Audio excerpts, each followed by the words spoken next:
O apóstolo Paulo, ele diz o seguinte, pessoal. Capítulo 9 de 1 Coríntios, a partir do versículo 23, ele diz assim: tudo faço por causa do quê?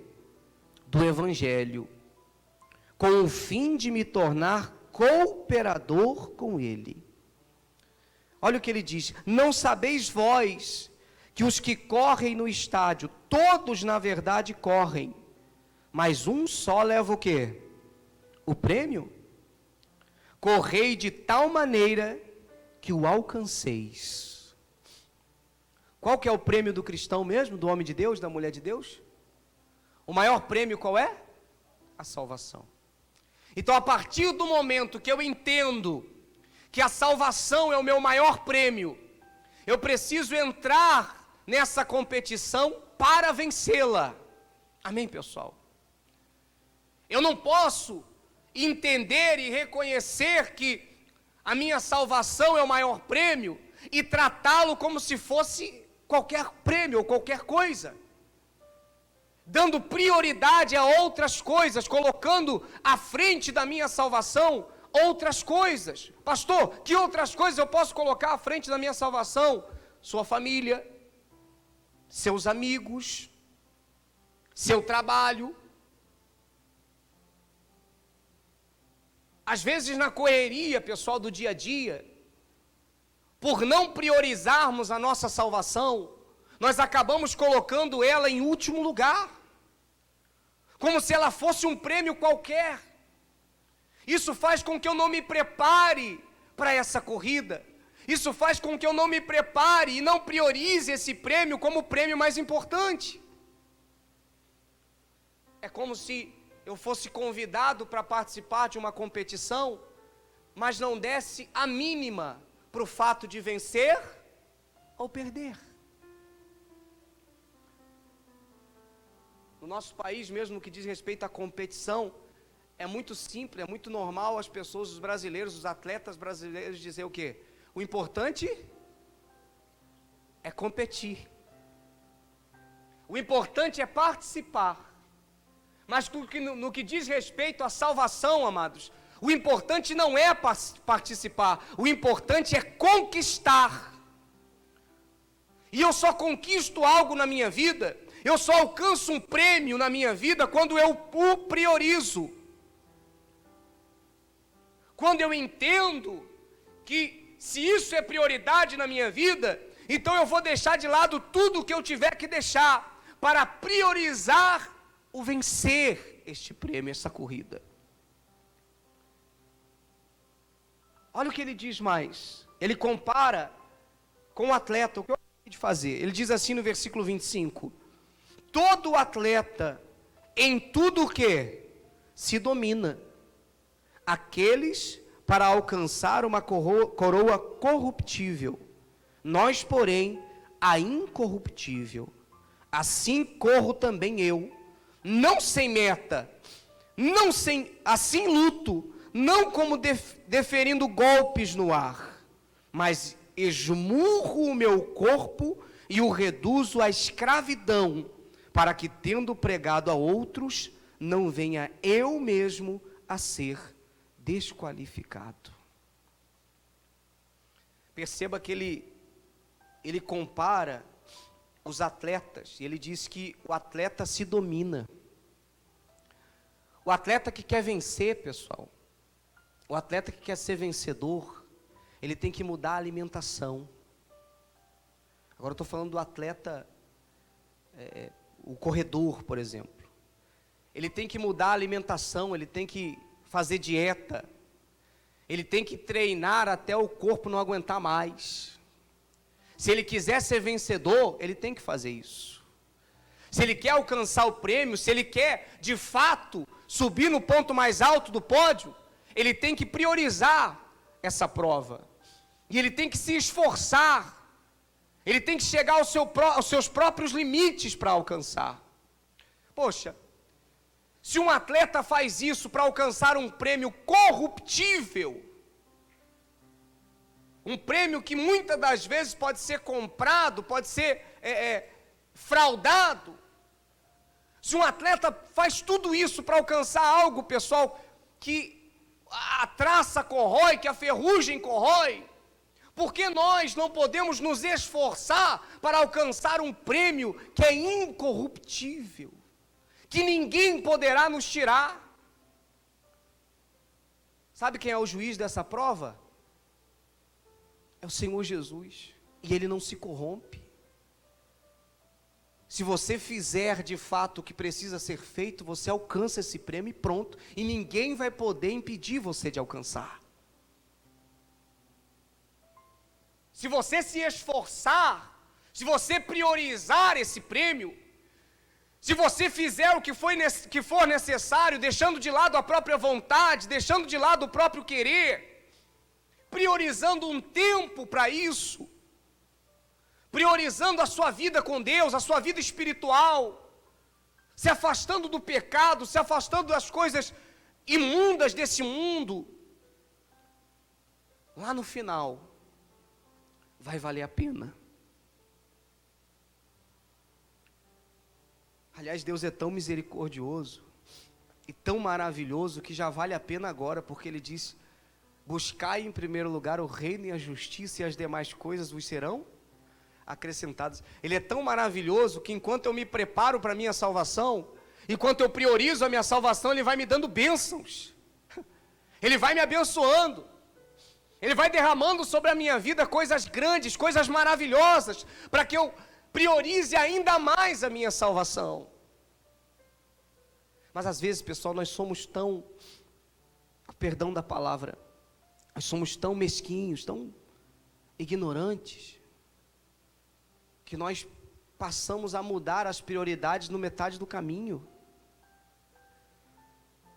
Quantas são as pessoas que há um tempo atrás tinham a sua salvação como prioridade, mas ao longo do tempo Deus foi derramando bênçãos, porque Ele promete, e a soberba foi subindo, a prepotência foi entrando, o orgulho foi surgindo, e a pessoa foi mudando as suas prioridades.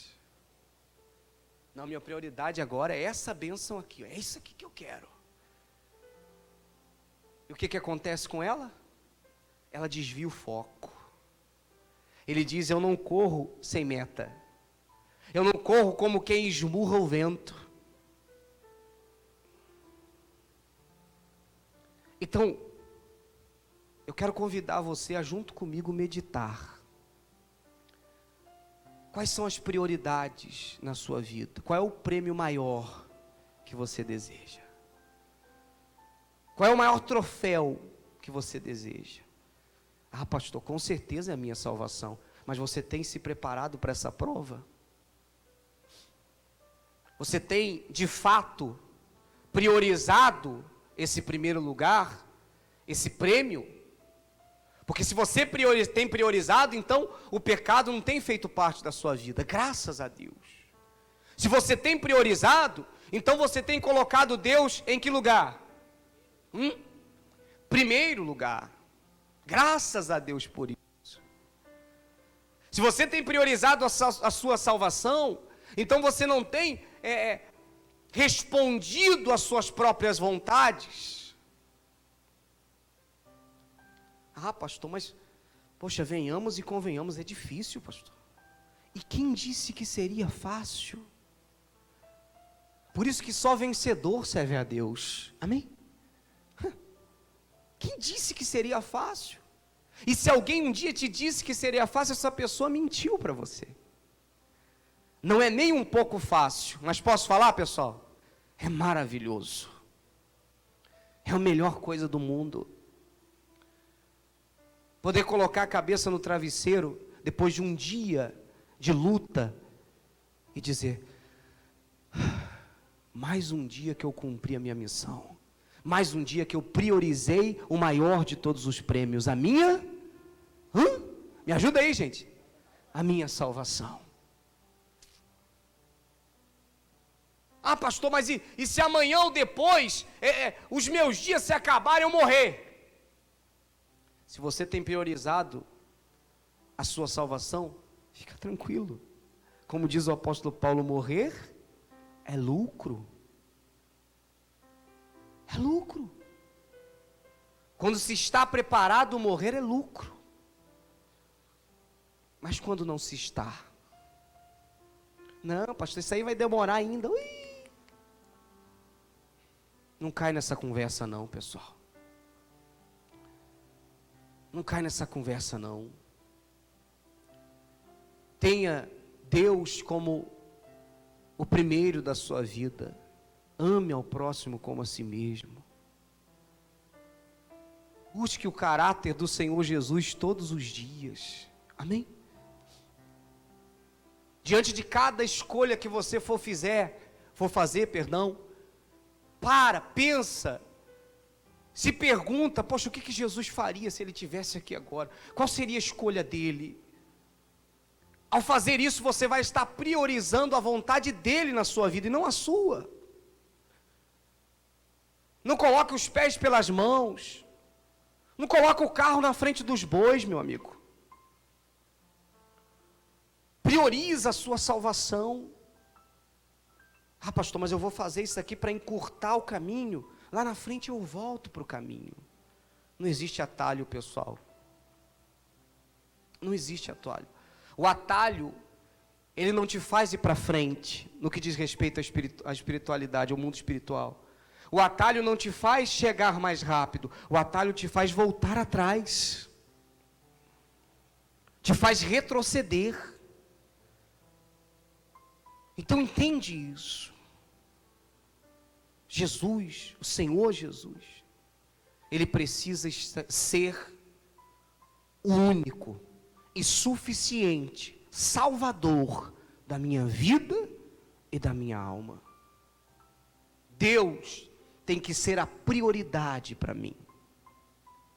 Eu tenho que amá-lo incondicionalmente sobre todas as coisas.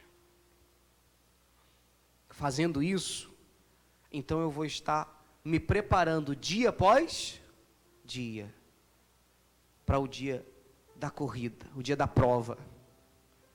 E aí eu vou chegar nessa prova preparado. E esse prêmio é meu e ninguém tasca. Diga graças a Deus. Ah, pastor, mas sabe o que acontece, pastor? É o seguinte, eu até quero vencer essa prova. Eu até quero chegar lá.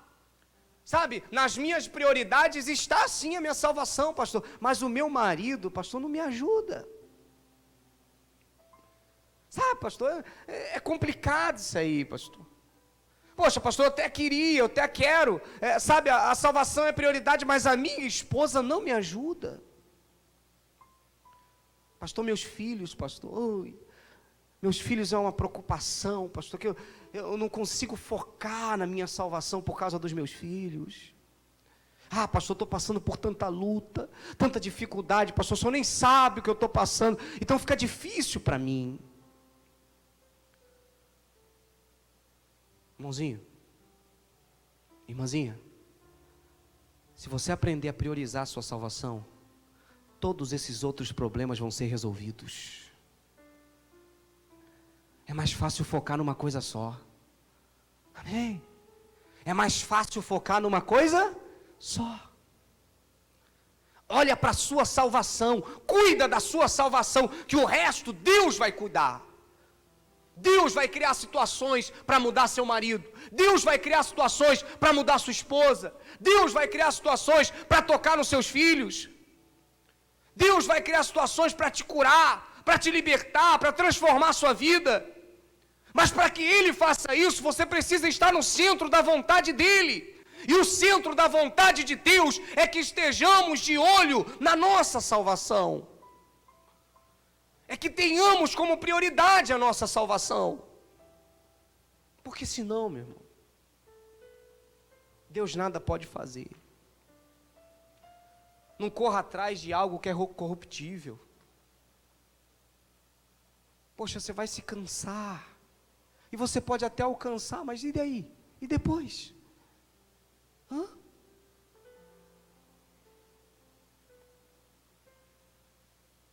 Eu vejo situações acontecendo no nosso país.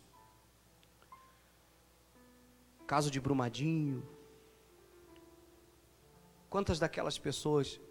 Isso não é um julgamento, pessoal. É uma realidade. Quantas daquelas pessoas tinham outras coisas como prioridade? Creio também que outras tinham a salvação como prioridade. Aquele repórter tão conhecido no mundo todo, Poechat, que não acreditava na existência de Deus, era ateu. De repente ele vê o helicóptero caindo. Quando o helicóptero chega próximo do chão, ele pula do helicóptero, sai correndo e pensa assim: me salvei. O helicóptero bate no caminhão, os destroços caem em cima dele e matam ele. E aí? Nós precisamos estar preparados. Nós não sabemos o dia de amanhã. Precisamos estar prontos. Amém, pessoal? O homem de Deus, a mulher de Deus não pode ser surpreendida. Tem que estar sempre preparado. Repete comigo, diga: o homem de Deus. Vocês estão aqui, pessoal? Estão mesmo? Diga: o homem de Deus, a mulher de Deus, não pode ser surpreendido. Precisa estar preparado. Ah, pastor, mas sabe como é? Que agora eu achei o lugar, pastor. Agora eu achei a igreja que eu quero. Agora eu achei a igreja que eu gosto. Mas antes, pastor, o problema era a igreja. Não, pastor, antes o problema era pastor. Eu já passei por 5 pastores. Eu já passei por 72 igrejas. Então eu estava me achando ainda, pastor. Agora eu me achei. Enquanto você não priorizar a sua salvação, você não vai se achar em lugar nenhum. Porque o problema não é a igreja. O problema não é o pastor. O problema é seu foco. Seu foco está no homem. Aí você vai só se decepcionar. Se você olhar para o homem, uma hora ou outra você vai o quê? Se decepcionar. Uma hora ou outra, meu irmão. Começa a olhar para mim. Começa a prestar atenção em mim para te ver. Ih, o pastor anda meio torto. Ih, pastor é orelhudo. Ih, pastor é isso. Ih, pastor é aquilo. Pastor. Ih, rapaz. Uma hora você vai se decepcionar. Eu vou cometer erros. Eu também estou eu estou me preparando para a mesma prova. Amém, pessoal? Oxi. Nós estamos nos preparando para a mesma prova. Eu tenho que me aperfeiçoar minha salvação também todo dia. E se você começar a olhar para mim, você vai se decepcionar. Mas se você olhar para Jesus, se você olhar para o Senhor Jesus, e ter Ele como a referência da sua vida, como o único e suficiente Salvador da sua vida e da sua alma, você nunca vai se decepcionar. E aí você vai entender que não é o lugar, que não é a placa da igreja, que não é o tipo de pregação, sabe? É o foco. É onde os seus olhos estão. É isso que importa. E é isso que vai fazer com que o seu nome esteja sempre no livro da vida. Meu nome hoje está no livro da vida, graças a Deus, mas amanhã pode não estar mais. Só depende de quem? Ô, gente, me ajuda. Só depende de quem? Da gente é muita gente, diga de mim. Só depende de mim. Eu não posso falar pelo meu irmão. No que diz respeito à salvação, você precisa aprender isso. É eu e quem? E Deus. Salvação é eu e Deus. Pastor, me ajuda, mas não tem nada a ver com isso. Meu esposo, minha esposa, está comigo todo dia. Vamos lutar junto. Minha esposa está comigo todo dia. Meus filhos estão comigo todo dia. Graças a Deus. Vamos lutar junto, vamos conquistar. Mas no que diz respeito à salvação, eles não têm nada a ver com isso. É eu e Deus. O que vai determinar a minha salvação é quem eu sou quando eu estou sozinho com Deus. É isso que vai determinar a minha salvação. É quando eu estou sozinho. Aí ele vai olhar se eu estou olhando para ele, vai ver se eu estou olhando para ele ou não. Se os meus olhos estão nele ou não. Então eu quero convidar você a junto comigo hoje, junto comigo, que nós possamos hoje nos preparar para essa prova. Você quer vencer? Você quer alcançar esse prêmio? Pastor, eu quero. Então hoje você vai esquecer de tudo. Amém? Esquece aquela cura, aquele milagre, esquece aquela bênção financeira, esquece aquela porta aberta. Nesse momento, você vai focar nesse prêmio. Qual é? Sua salvação. Eu quero convidar você. Quem sabe você diz, olha pastor, eu tenho um pouco de dificuldade de ficar com os olhos fechados. Isso não quer dizer que você não é de Deus. Mas eu tenho um pouco de dificuldade. Então eu quero que você foque. Amém? Foca. Eu quero chamar a atenção de Deus hoje, pastor. Eu quero que Deus olhe para mim. Ah, pastor, mas Deus já está olhando para mim. Hoje Ele vai olhar diferente para você. E como que eu faço isso, pastor? Simples. Sinceridade é o segredo. Seja sincero. Pastor, eu estava no pecado, pastor, eu tenho vergonha de dizer isso para Deus. Davi disse, enquanto me calei, meus ossos se envelheceram dentro de mim. Enquanto eu não chegar para Deus e dizer, Senhor, eu estava pecando, Senhor, eu estava errando, Senhor, me perdoa. Jesus, me perdoa. Enquanto eu não dizer isso para Ele, meu irmão, eu tenho que ser sincero com Ele. Poxa, tem gente, com perdão da palavra, para encerrar, mas tem gente que desabafa com qualquer um. Eu sei, pessoal, eu já fui do mundão. Quantas e quantas vezes, usando droga, eu desabafava com gente que estava muito mais chapado do que eu. A pessoa não estava nem me ouvindo. E eu desabafava. Oh, cara, eu não queria essa vida, não. Por que eu não vou desabafar com aquele que de fato pode me ajudar? Quantas são as pessoas que vai para a casa da vizinha para desabafar? Quantas são as pessoas que têm amigos confidentes que ficam desabafando toda hora? Você tem que desabafar com aquele que de fato pode te ajudar. Amém, pessoal?